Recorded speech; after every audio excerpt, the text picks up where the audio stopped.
ಎಲ್ಲರಿಗೂ ನಮಸ್ಕಾರ. ಇವತ್ತಿನ ವಿಡಿಯೋದಲ್ಲಿ ಕರ್ನಾಟಕ ರಾಜ್ಯ ಸಹಾಯಕ ಪ್ರಾಧ್ಯಾಪಕರ ಅರ್ಹತಾ ಪರೀಕ್ಷೆ ಕೆಸೆಟ್ 2023ರ ಅಂತಿಮ ಫಲಿತಾಂಶಗಳು ಯಾವಾಗ ಹೊರಬೀಳುತ್ತೆ, ಹಾಗೆಯೇ ಡಾಕ್ಯುಮೆಂಟ್ ವೆರಿಫಿಕೇಷನ್ ಯಾವಾಗ ಪ್ರಾರಂಭ ಆಗ್ಬೋದು, ಡಾಕ್ಯುಮೆಂಟ್ ವೆರಿಫಿಕೇಷನ್ನ ಏನಾದರೂ ಅಪ್ಡೇಟ್ ಇದೆ ಅದರ ಬಗ್ಗೆ ಮಾಹಿತಿಯನ್ನು ಈ ವಿಡಿಯೋದಲ್ಲಿ ನಿಮಗೆ ತಿಳಿಸ್ತಾ ಹೋಗ್ತೇನೆ. ವಿಡಿಯೋವನ್ನು ಸ್ಕಿಪ್ ಮಾಡದೆ ಪೂರ್ತಿಯಾಗಿ ನೋಡಿ. ಹಾಗೆಯೇ ಇದುವರೆಗೆ ಯಾರು ನಮ್ಮ ಚಾನಲನ್ನು ಸಬ್ಸ್ಕ್ರೈಬ್ ಮಾಡ್ಕೊಳ್ಳಿಲ್ಲ, ಸಬ್ಸ್ಕ್ರೈಬ್ ಮಾಡ್ಕೊಳ್ಳಿ ಅಂತ ಹೇಳ್ತಾ ಬನ್ನಿ ಇವತ್ತಿನ ವಿಡಿಯೋವನ್ನು ಶುರು ಮಾಡೋಣ.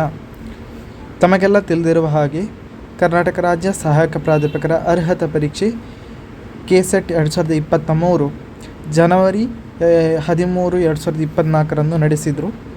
ಆನಂತರ ಫೈನಲ್ ಆಗಿ ಮೇ 28ಕ್ಕೆ ರಿಸಲ್ಟನ್ನು, ಅಂದರೆ ತಾತ್ಕಾಲಿಕ ರಿಸಲ್ಟ್, ಪ್ರೊವಿಷನಲ್ ರಿಸಲ್ಟನ್ನು ಬಿಟ್ಟಿದ್ದಾರೆ. ತಮಗೆಲ್ಲ ತಿಳಿದಿದೆ ಇದರ ಬಗ್ಗೆ.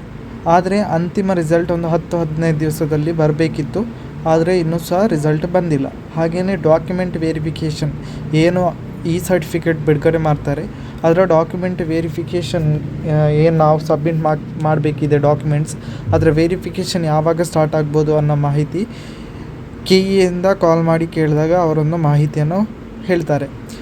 ಅಂತಿಮ ಫಲಿತಾಂಶ ಯಾವಾಗ ಬೇಕಾದರೂ ವೆಬ್ಸೈಟಲ್ಲಿ ಬರ್ಬೋದು. ನಿಗದಿತ ದಿನಾಂಕ ಅಂತ ಅವರು ಫಿಕ್ಸ್ ಮಾಡಲಿಲ್ಲ ಅಂತ ಹೇಳಿದರು.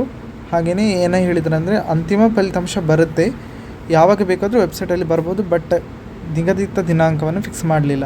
ಹಾಗೆಯೇ ಈಗ ಕೆಇಎಯಿಂದ ಹೊಸ ಅಪ್ಡೇಟ್ ಏನಂದರೆ ಡಾಕ್ಯುಮೆಂಟ್ ವೆರಿಫಿಕೇಷನ್ಗೆ ಒಂದು ಮಾಹಿತಿ ಹೇಳ್ತಾರೆ. ಅಂದರೆ ನಾವು ಡಾಕ್ಯುಮೆಂಟನ್ನು ಗೆಜೆಟೆಡ್ ಆಫೀಸರಿಂದ ಸೈನ್ ಮಾಡಿ ಅದನ್ನು ಜೆರಾಕ್ಸ್ ತೆಗೆದು ಸೈನ್ ಮಾಡಿ ಅದನ್ನು ಸಬ್ಮಿಟ್ ಮಾಡಬೇಕಾಗುತ್ತೆ. ಸಬ್ಮಿಟ್ ಮಾಡಲಿಕ್ಕೆ ಆನ್ಲೈನ್ ಮೂಲಕ ಇಲ್ಲ, ನಾವು ಕೆಇಎಗೆ ಹೋಗಿ ಅಪ್ಡೇಟ್ ಮಾಡಿಕೊಂಡು ಅದನ್ನು ಅಪ್ಡೇಟ್ ಮಾಡಿ ವೆರಿಫಿಕೇಷನ್ ಮಾಡಿ ಬರಬೇಕು ಅನ್ನೋ ಮಾಹಿತಿಯನ್ನು ಕೊಟ್ಟರು. ಸೊ ಅಂತಿಮ ಫಲಿತಾಂಶ ಯಾವಾಗ ಬೇಕಾದರೂ ಬರ್ಬೋದು. ಹಾಗೆಯೇ ಡಾಕ್ಯುಮೆಂಟ್ ವೆರಿಫಿಕೇಷನ್ ದಿನಾಂಕ ಇನ್ನೂ ಸಹ ಫಿಕ್ಸ್ ಆಗಿಲ್ಲ. ರಿಸಲ್ಟ್ ಬಂದ ನಂತರ ಒಂದು ಪ್ರಕಟಣೆಯನ್ನು ಹೊರಡಿಸ್ತಾರೆ. ಆ ಪ್ರಕಟಣೆಯಲ್ಲಿ ನಮಗೆ ಡಾಕ್ಯುಮೆಂಟ್ ವೆರಿಫಿಕೇಷನ್ ಬಗ್ಗೆ ಸಂಪೂರ್ಣ ಮಾಹಿತಿಯನ್ನು ಕೊಡ್ತಾರೆ. ಅಲ್ಲಿ ಏನಾಗುತ್ತೆ ಅಂತ ಹೇಳಿದರೆ, ಈಗ ಇನ್ ಕೇಸ್ ಡಾಕ್ಯುಮೆಂಟ್ ವೆರಿಫಿಕೇಷನ್ಗೆ ನಾವು ಕೆಇಎಗೆ ಹೋಗಬೇಕಂದ್ರೆ ಅಲ್ಲಿ ನಾವು ಅಲ್ಲಿಗೆ ಹೋಗಬೇಕಾಗುತ್ತೆ. ಹಾಗೆಯೇ ಇನ್ ಕೇಸ್ ಆನ್ಲೈನಲ್ಲಿ ಮಾಡ್ತಾರೆ ಅಂದರೆ ಆನ್ಲೈನಲ್ಲಿ ಸಹ ಆಗುವಂತಹ ಚಾನ್ಸಸ್ ಇರುತ್ತೆ. ಸೊ ಯಾರೆಲ್ಲ ಫೈನಲ್ ರಿಸಲ್ಟಿಗಾಗಿ ಕಾಯ್ತಿರ್ತೀರ, ಅರ್ಹತೆ ಪಡೆದು ಫೈನಲ್ ರಿಸಲ್ಟಿಗಾಗಿ ಕಾಯ್ತಿರ್ತೀರ, ಈಗ ತಾತ್ಕಾಲಿಕ ಬಂದಿದೆ, ಏನು ಅದು ತಾತ್ಕಾಲಿಕ ಫೈನಲ್ ರಿಸಲ್ಟ್ ಏನು ಬಂದಿದೆ ಅದೇ 99% ಫೈನಲ್ ರಿಸಲ್ಟ್ ಆಗಿರುತ್ತೆ. ಸೊ ಯಾರೆಲ್ಲ ಕಾಯ್ತಿದ್ದೀರ, ಯಾರೆಲ್ಲ ಅರ್ಹತೆಯನ್ನು ಪಡೆದಿದ್ದೀರ ಅವರು ಡಾಕ್ಯುಮೆಂಟನ್ನು ರೆಡಿ ಮಾಡಿ ಇಟ್ಕೊಳ್ಳಿ.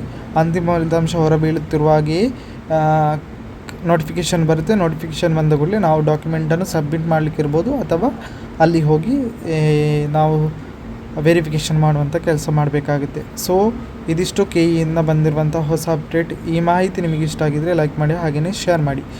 ಹಾಗೆಯೇ ಇದುವರೆಗೆ ಯಾರು ನಮ್ಮ ಚಾನಲನ್ನು ಸಬ್ಸ್ಕ್ರೈಬ್ ಮಾಡ್ಕೊಳ್ಳಿ. ಹಾಗೆಯೇ ಏನಪ್ಪ ಅಂದರೆ ಡಾಕ್ಯುಮೆಂಟ್ ಯಾವುದೆಲ್ಲ ಅಗತ್ಯ ಇದೆ ಅನ್ನೋ ವಿಡಿಯೋವನ್ನು ಇದಕ್ಕಿಂತ ಮೊದಲೇ ಮಾಡಿದ್ದೇನೆ, ಅದನ್ನು ಹೋಗಿ ನೋಡ್ಕೊಳ್ಳಿ. ಅದೇ ರೀತಿ ಇನ್ನಿತರ ಕೆಸೆಟ್ನ ಅಪ್ಡೇಟ್ನ ಬಗ್ಗೆ ಮಾಹಿತಿಯನ್ನು ಆಲ್ರೆಡಿ ನಾನು ವಿಡಿಯೋ ಮಾಡಿದ್ದೇನೆ. ನಿಮಗೆ ಬೇಕಾದ ಮಾಹಿತಿಯನ್ನು ಸ್ಕ್ರೋಲ್ ಮಾಡ್ಕೊಂಡು ನೋಡ್ಕೊಳ್ಳಿ ಅಂತ ಹೇಳ್ತಾ ಎಲ್ಲರಿಗೂ ನಮಸ್ಕಾರ.